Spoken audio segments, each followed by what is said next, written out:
இஸ்ரவேல் நமது உள்ளமாகிய குகையில் உணர்வாக ஒளிர்கிறான். வெளிப்புறத்தில் சந்தன மலையில் அவனது விக்கிரக ரூபம் தெரிகிறது.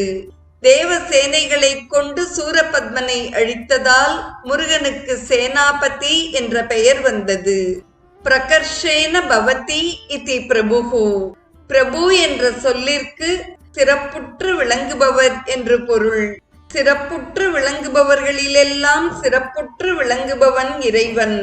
காப்பாற்றுவது என்றால் நான் தவறு செய்யாமல் இருக்கும்படி எனக்கு நல்ல புத்தியை கொடுத்து காப்பாற்று என்று பொருள்.